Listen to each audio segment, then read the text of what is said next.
All right, so I'm excited, man. I got tickets for Royal Rumble. We're looking forward to that. That's going to be the end of January. Like I said, the Bet Online Royal Rumble odds are out that it's LA Knight and The Rock that are right now the odds-on favorite. We both think it's Gunther. I don't really know who I would pick for the women right now. We're still a long ways out. My initial thought would be Jade Cargill. We'll get to that coming up, but let's start things out here with AEW. All right, and then we'll get to the meat of WWE and everything that took place with SmackDown last night. So you sent me a message a few days ago, or you sent me a tweet from a few days ago with all the different storylines that MJF is involved in right now, right? Yep.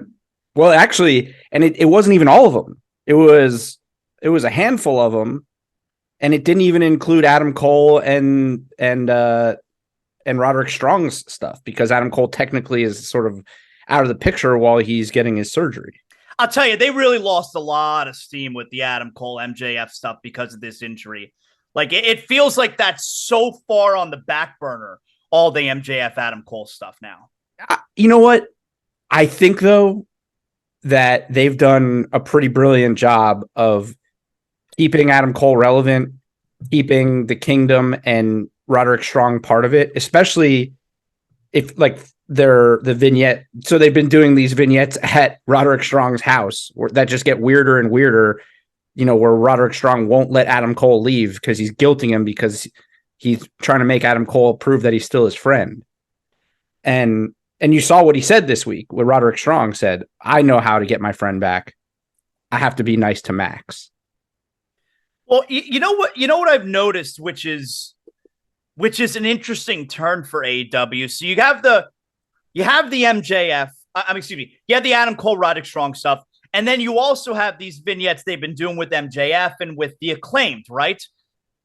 It wasn't too long ago where a major difference between WWE and AEW is AEW didn't do any of the comedy sketches. That was a very WWE thing. You know, how WWE, especially WWE Raw, was more like a variety show, you know? And AEW now does these comedy sketches, which I guess maybe really started with MJF and Adam Cole at the start of their friendship, you know, going back like 4 or 5 months ago, whatever it was. But AEW used to be the serious, no backstage vignette wrestling show. I don't know. I don't know about that. I mean, they got nominated for a Tony for the Jericho MJF thing, right? Didn't they? Or something like that. Like that wasn't serious. And to be honest, like, I've said this before, I give a lot of credit to the rise of AEW to Being the Elite, the YouTube show. And that thing was all gimmicks and like sketches and stuff. And now you're seeing it, even with this MJF thing, right? Stuff from Being the Elite is making its way onto AEW TV. So I give them a lot of credit too for influencing the way AEW's programming has become, because now you have the thing 2 weeks ago or 3 weeks ago that MJF said to Kenny Omega, 26 days, bitch. Yeah, like and that. then now this week on Dynamite, 13 days, bitch. Right. Like so now you see it's like influencing it, but they've done stuff, but yeah, it's becoming more and more with you know, and now with Christian and Nick Wayne and that thing, like they're doing more of that stuff backstage, but it's fun. They're really good at it. Can I tell you, I don't like the Max Caster MJF stuff. I think it's weird. I don't like it. It is. I don't get it. And I don't know, maybe does it weigh on me that Anthony Bowens is the one who's actually gay, but it's Max Caster? No, Max Caster's gay. No, it's the other one is. Anthony they Bowens both are. is. No, they're not. No, they're not. What? Why? I'm fairly certain Max Caster's gay. No, Anthony Bowens is gay. But what? I'm pretty sure I've like read and seen that he's gay. Like I don't think I'm not talking about like storyline. I think he's gay. I know you're not talking storyline. Anthony Bowens is an actual gay man. Max Caster is not. I know that Anthony Bowens is actually gay. Obviously, I know that. We've talked about it. I mean, of course, that's very, very well publicized. But I think I don't think they would like do this storyline where Max Caster is a straight guy trying to stalk and flirt with MJF in that way. I don't think they would. I mean, maybe I'm missing something here. Well, maybe that's why it's weird to me, because I don't think Max Caster is gay. Like, I thought he was. I'm looking it up now. While we're doing this in real time, I'm fairly certain he's not. But do we know that? See, I'm looking here. Although many people assume that Caster is gay, the 32-year-old has not opened up about his sexuality. Why do people assume Caster is gay? A lot of people speculate. I'm just reading here. Right. It stems from the fact his partner Bowen's a proud member of the LGBTQ community. What did you have to, like, Joey? If Anthony Bowens is so out and gay, wouldn't we know that Max Caster is also out and gay? Maybe, but the thing is like this storyline, again, this has stemmed from, this isn't just like a storyline that AEW just randomly popped on TV because they thought about it. Max Caster has been tweeting at MJF for like a year. Right. Like pictures of MJF. Like, I want him, like these like weird, like flirty, like types of pictures. This was never going to be just like an on TV storyline. This is just something Max Caster has been doing. And it could be that he's just like a straight guy messing with his buddy. That's what I think it is. But I don't know if that's what it is. I mean, I don't know how serious it is either, but to me, I don't know. I could be wrong, but I don't know that there's like any information to say that he's not gay. He could be gay. I think you're wrong. Yeah, but for what reason other than Anthony Bowens is gay? Like, the reason you're saying I'm wrong, and you could be right, but the reason you think he's not gay is because Anthony Bowens is gay. That doesn't mean Max Caster's not gay. That's not why. I mean, the reason is because it's a known thing that Anthony Bowens is gay, and if his tag team partner also was, I think we would know. And you and I are having this conversation. Well, although you happen to think that he is, and I think he's not. I was going to say, you and I are having a conversation wondering if he is. I don't think we'd have to wonder if he were. I think we would know. And yeah, I like that. That's not odd to you that just randomly, like, they put two gay guys together then to be a tag team? Like, that's kind of weird if that were the case. Well, did they randomly put them together, or did they choose to be a tag? Like, you know how AEW is. These guys might have just chose to be a tag team. Right. I mean, yeah, they may. That's true. I don't know that. I don't know. I could have totally misread it and all of this stuff, and maybe I'm wrong. But I don't know that there's ever been anything publicly that he is or isn't gay. So I just assumed he was based on his tweets and what they're doing. It's funny. Like, I just assumed that he's not. Yeah, but I didn't think in 2023. Particularly because his tag team partner is a gay man, very openly, that they would have a straight guy going after another, like pretending to be gay. And that's the part that's weird. That's the part I'm struggling with. That's the part that's weird. I get why.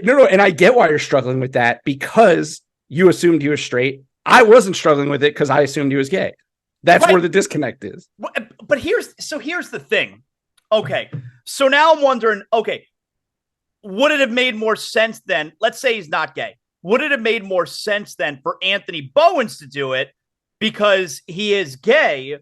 But then it becomes like this weird homosexual trope, where. Well, that was what I was struggling with, because I thought that Max Caster was gay and it was a weird homosexual trope. But now it's just weird because he's not gay. Like, now it's all, I mean, there's weird on both sides. Yeah, no, it would be weird on both sides. It would make it awkward if he's not gay, which is the part that I'm struggling with when it comes to this storyline. But it would almost be offensive if he were gay and he's just going after and stalking another man who is clearly not gay and doesn't want any kind of sexual advances, because that's not the way he rolls. And I don't think that's very progressive from anyone if that's the storyline that they'd be chasing. Yeah, the whole thing is weird. Now, assuming he is straight, and I totally missed this, and I just assumed he was gay because of the tweets and all that. Are we positive now that the storyline is that he's gay? Or are we just is he just an awkward guy looking to be friends with the champion? I think that's what I think it is. I think he's an awkward guy who just really wants to be friends with the champion. Yeah. He's an awkward guy who really wants to be friends with the champion, but also is a great battle rapper and has all the confidence in the world to come out to the ring rapping. It's a very strange conundrum there. Yeah. He's like, he can come out and he can rap and he can make fun of and talk shit to everybody, but then he gets all awkward around MJF. That's a weird story. Yeah. Well, yeah, I'm struggling with this story. Yes. Yeah. I now I understand why you're struggling. I wasn't until now, but that's and let me ask you something. Like which is the stranger angle to have? Max Caster, a straight man trying like having a crush on MJF, or Max Caster, a homosexual man trying to like, you know, have trying to stalk a heterosexual man. Like, which is the stranger story? Because I think the latter is the stranger story. Here's why I didn't think it was weird. When I thought he was gay, here's why I didn't think it was weird. I think they're friends in real life. Mm-hmm.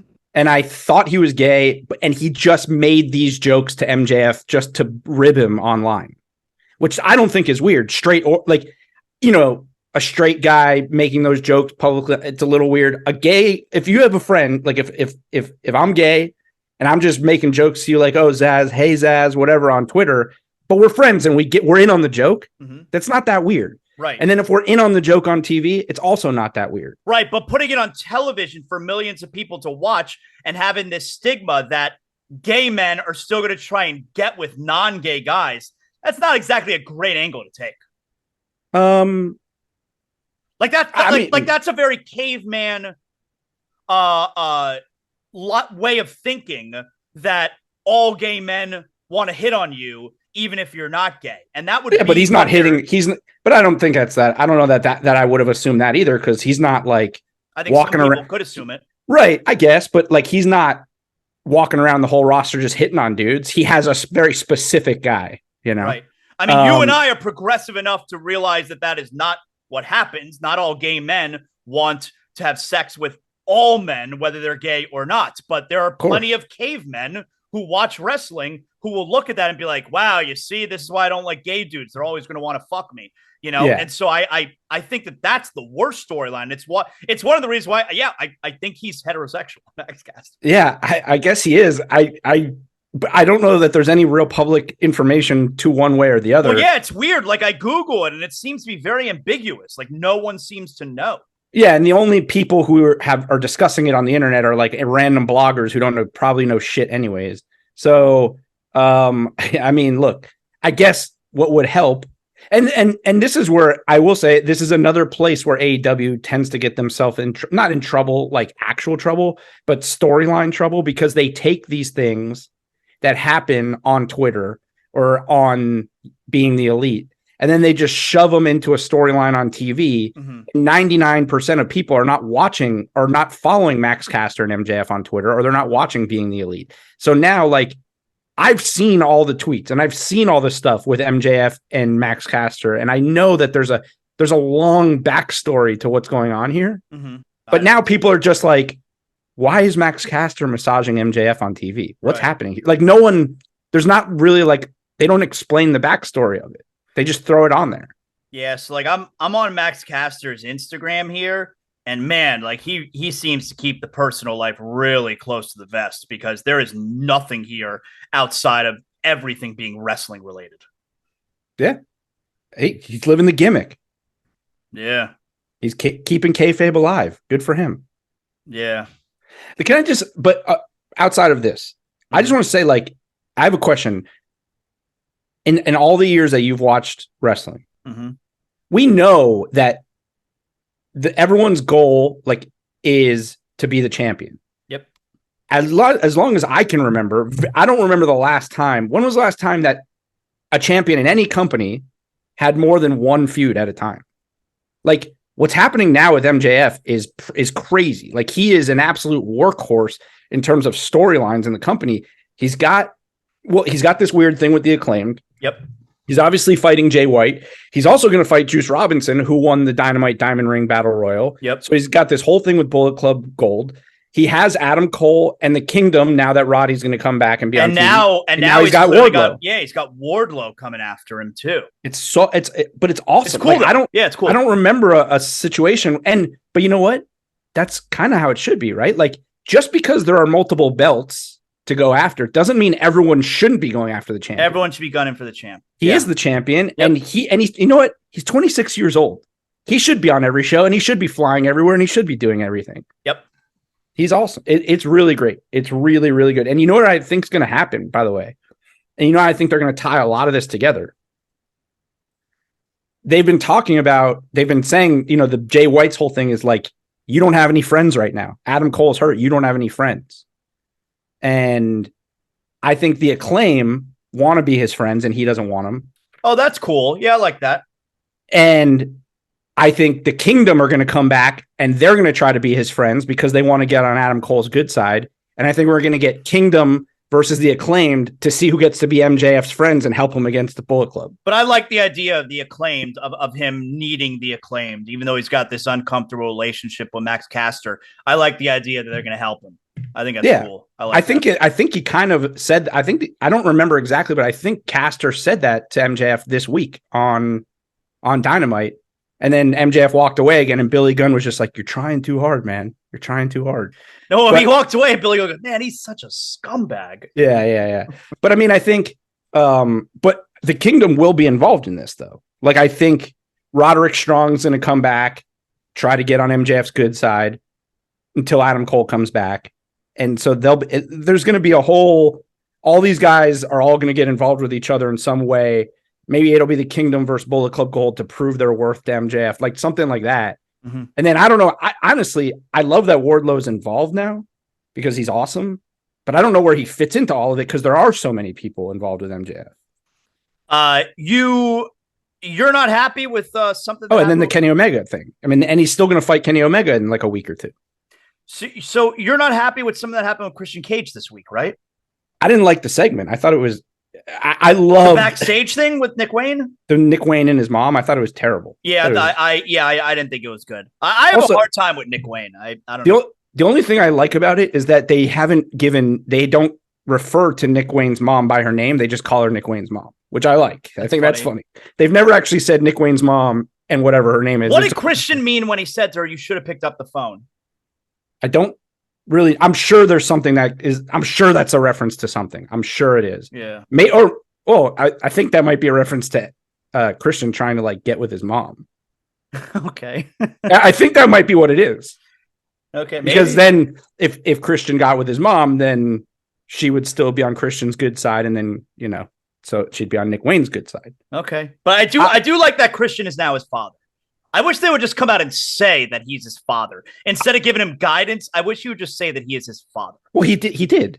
He said he's his father? Well, he said in his promo last week to Edge, he said, "The problem is you tried to be their leader. I am not their leader. I am their father." Okay. He said that about Luchasaurus and Nick Wayne. So he said, "I'm their father." It's good. Which, I mean, I love the gimmick. You know, everyone loves the gimmick. Christian it's good. That segment specifically was a little too much. I was just like, it was like kind of cringy. You know what I didn't like this week? I thought Edge's sit down with Renee Paquette was fucking terrible. I thought it was terrible. And I mainly thought it was terrible because Edge comes off as an idiot where he's still on Christian's side and he's not going to fight him.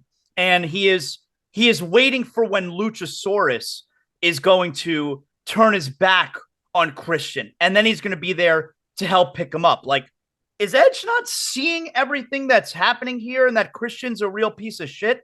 Like, I thought Edge came off like a huge dork. Yeah, I think that's partly by design, just because, like, I think it's one of these things where they have to build Edge, like they have to build his frustration level with Christian to where they have a match. Like, I think right now the thing is he's still my best friend. He's still my kid's, you know, he's Uncle Jay, and I believe in him. What about all of Christian's actions would make him believe that Luchasaurus and Nick Wayne are going to turn on him? Oh, it has nothing to do with those two guys. It has to do. He's still referencing the Judgment Day. He's saying, I've seen it. He's like, I know it's going to happen. It doesn't seem like it's going to happen, but it's going to happen.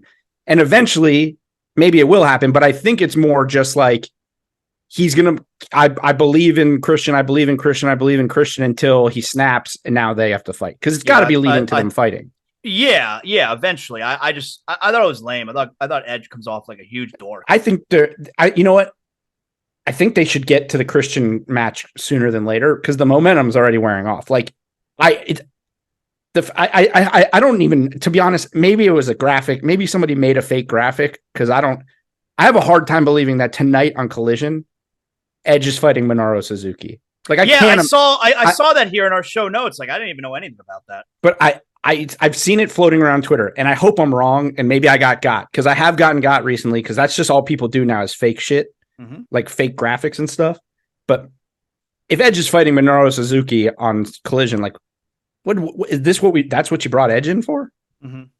I know that AEW fans love Minoru Suzuki, but it's like the hardcores, the ones who will watch anything, the ones that are freaking out right now that Sin Cara is in AEW. Freaking out that Sin Cara, like, have you seen this? Nope. His name is Mystico. Like that's his lucha name.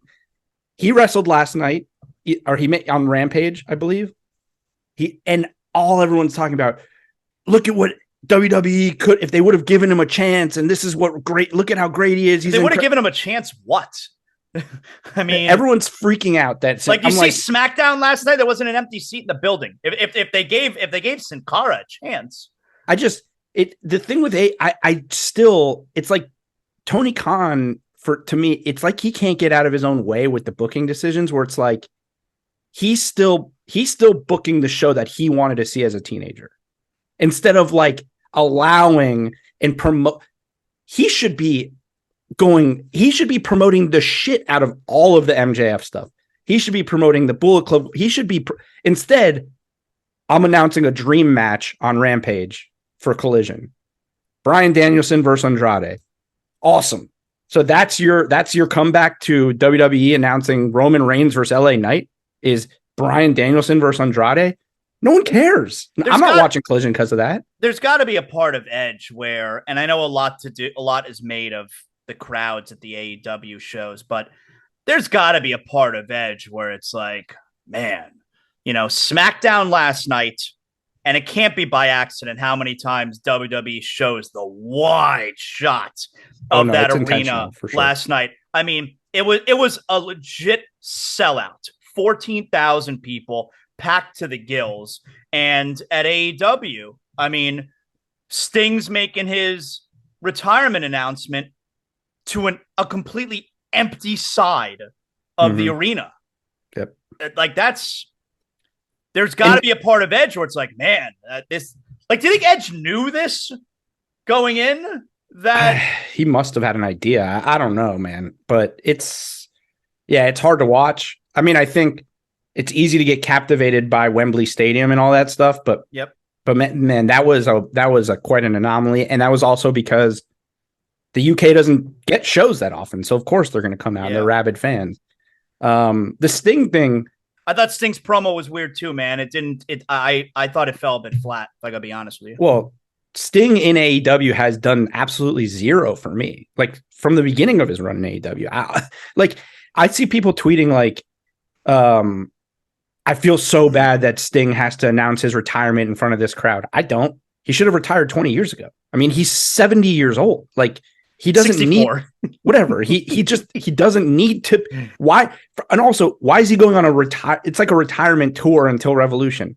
No, man, just retire. Like he's not entertaining. Who's going to be the final match, you think? It's probably going to be him and Darby doing something. I would guess. I mean, I don't know, man. I don't know. I don't want to see a Sting singles match. Right.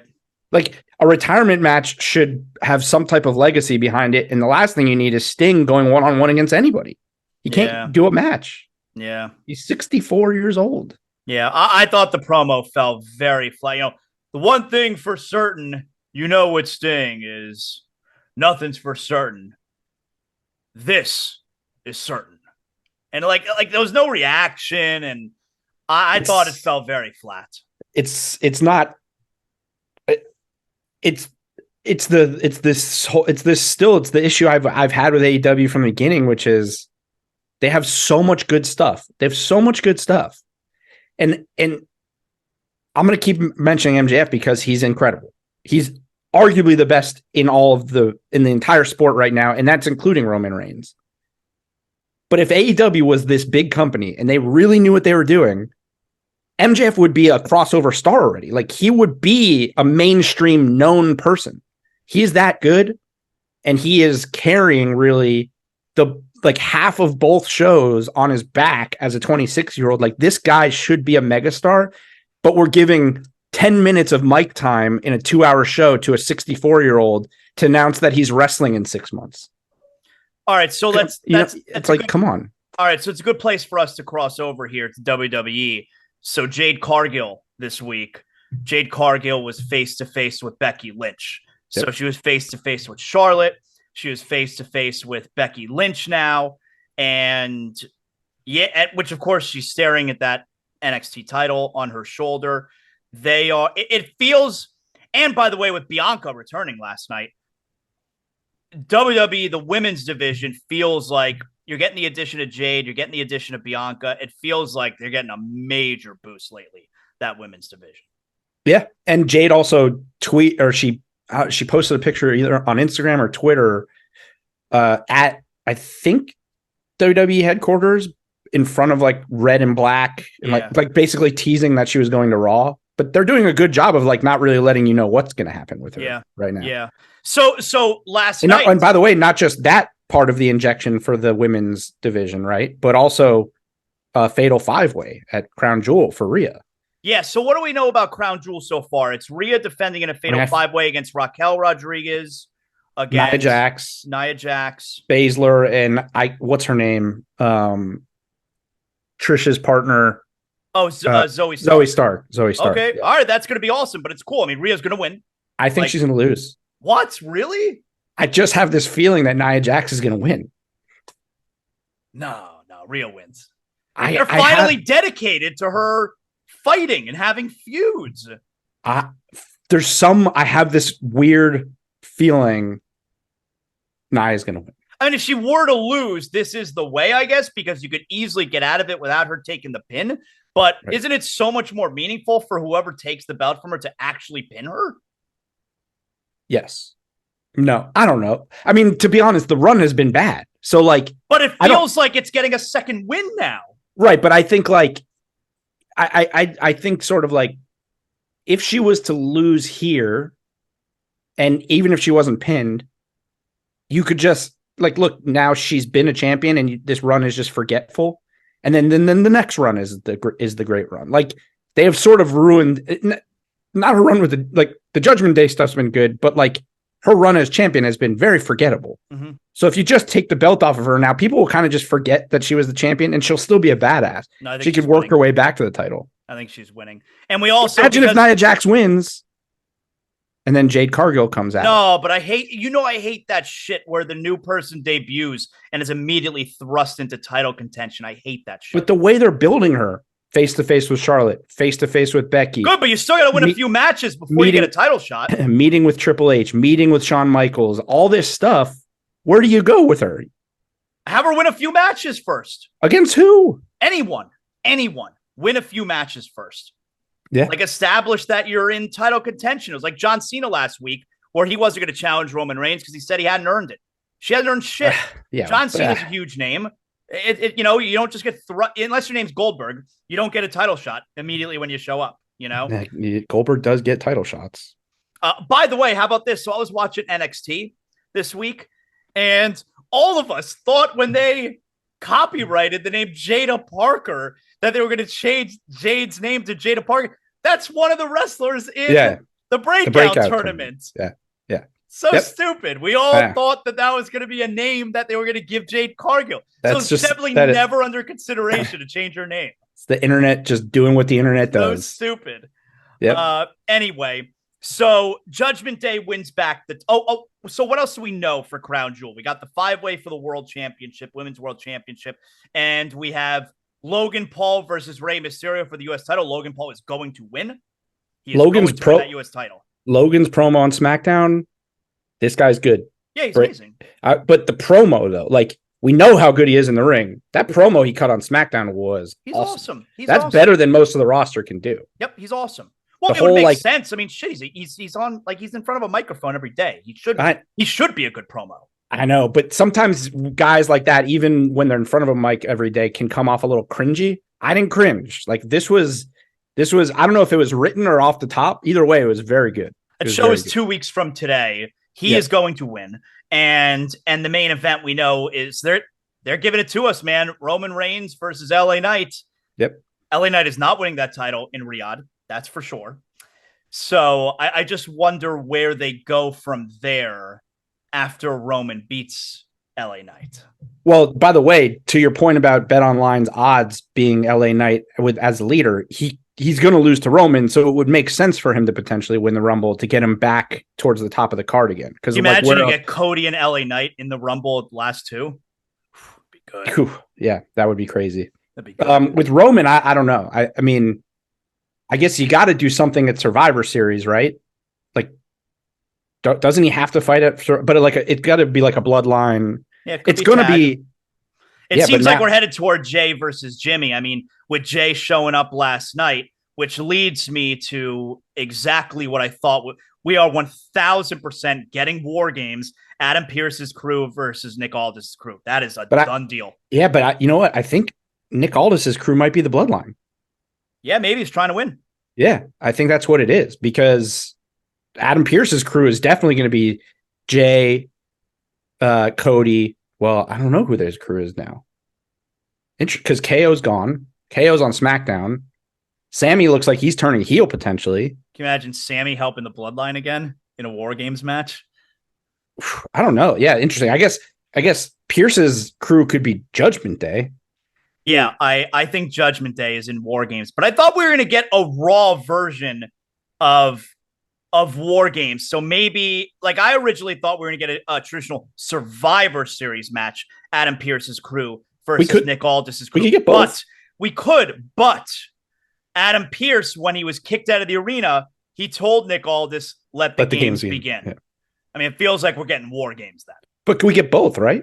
Yeah, but it feels like Adam Pearce versus Nick Aldis. I see what you're saying. Like the Raw versus SmackDown will be War Games, right? That's what it feels like based on him saying that. But we're definitely getting Adam Pearce versus Nick Aldis, which I called from the get-go, and now that's 100% happening. It just depends on how they decide to actually set it up. So yeah. By the way, on the Logan Ray thing, you saw last night they 100% planted the seeds for LWO to turn on Ray. 100%. Yeah, that he didn't want their help. Family stays together. Like, I'm gonna do it on my own. That kind of deal. Yep. And you saw the way Santos looked at him when he walked away. Yeah. Yeah. Santos basically looked at him like, I don't know about it. Like, he wasn't there to help Santos. It was Carlito who helped him. And then he said he wanted to be on his own. He's going to lose the title. They're going to say, if you would have wanted our help, whatever. I would imagine this is how they set up Carlito to be the heel, because you got the leader of LWO. Yeah, because you got the LWO that's like about to turn on Ray, and Carlito comes down to help Ray and like kind of squash things and calm everything down. And he's the one who actually lays the fatal blow on Ray, and he is the leader. He's the I don't know. Santos has always been the leader of that group, but Carlito's obviously a bigger name, and Carlito ends up being in the group. But to answer your question from last week, is Carlito in the LWO? He came out this week wearing the LWO shirt. He helped Santos. So I guess he is. Yeah. We didn't know. Remember, because when he had the thing with Bobby last week, he wasn't wearing the shirt and he was by himself. So we didn't really know if he was actually in the LWO. So obviously this means he is. Yeah. You got anything else from WWE this week that you want to get to? No, I think we just covered it. I think we got it all. All right, let's do some big dirt, not big dirt here today. Go ahead. What do we got, Give me 1 second. The phone just froze up. Let me pull this back up. I thought SmackDown was really good last night too. I liked. I thought it was cool that Bianca showed up. I wasn't thinking about it. All of a sudden, her music hits. Like, oh, cool! So it was a surprise. Thought she looked fantastic, obviously, and I love her. All right, I'm going to try to remember it as best I can because my phone is completely frozen. So I don't know if you saw this. This was going around, but this speaks to the crowds at AEW. Mm-hmm. Big Show was at an OVW event this week. Really? And was promoting AEW at the Yum Yum. I think it's what it's called in Kentucky. The KFC Yum Center. Whatever. Was promoting AEW and a buy one, get one free ticket special. Yeah, I saw last week they like reduced their prices to like $10 a ticket to try and fill the place up. Yeah, I think it's big dirt, man. I think AEW is in, they should not be playing arenas. They should be in much smaller venues. They should be in like college basketball campus arenas. They should be in theaters, that type of deal. I think it's a really bad look. I think it's super bad press. I mean, look, one of the things that drew me to AEW was how hot the crowd was at those shows. And now all I see online are, the pictures of empty buildings, and it's a terrible look. So I'm going big dirt. So we've been wondering about this for a while. By the way, I am just remembering this as much as I can, that when about a return, right? So it has been, apparently it's been approved. New merch has been approved, and a social media push has been approved for the return of Randy Orton. We're thinking around Survivor Series. Yeah, this is big dirt. I saw this yesterday. I'm really excited about it. I missed that guy. I loved the Legend Killer gimmick. I think it's his best gimmick. But outside of the early days where he was the Legend Killer, I was never a big Randy Orton guy. But this last part of his career, really the last 6, 7, 8 years, he's incredible. I just love the transformation. I love us being able to see how much he has grown all these years, where he was really this spoiled brat. He was a total asshole who would get in trouble and admittedly now was really disrespectful as a professional wrestler. And now he really is a leader in that locker room. Like, I loved the time where he told, who was it, when Darren Young first came out as openly gay, and young Randy Orton would have done this. This Randy Orton pulled him aside and said, if anyone gives you any trouble, you come to me first. Like that kind of shit. I miss that guy. I'm glad he's going to be back, man. So yeah, it's big dirt. All right, last one real quick. I'll skip to my last one. Tonight, we're recording Saturday morning. WWE superstar Baboni, hosting and musical guest of Saturday Night Live. Wow. Big enough dirt to watch? Wow, no, not big enough dirt to watch. It's way past my bedtime, Saturday Night Live. It's so late, but that's big dirt, especially because this week they released the new version of WWE 2K, which features Bad Bunny. All right. So there, I'm going big, not big enough dirt to stay up, but big dirt in general, because he's always repping WWE, and I love that. Excellent job out of you, Joey. Why don't you tell your fans that you'll talk to them next week? Go ahead, and we'll try and get back to doing the live stream. I got to figure a few things out on my end. Yeah, we'll get that fixed, but appreciate you guys sticking with us this week, and we'll see you next week. Today's show brought to us by Bet Online. Thanks, everybody, for hanging out with us. We love wrestling. We'll talk to you on It's Still Real to Me next week. See ya.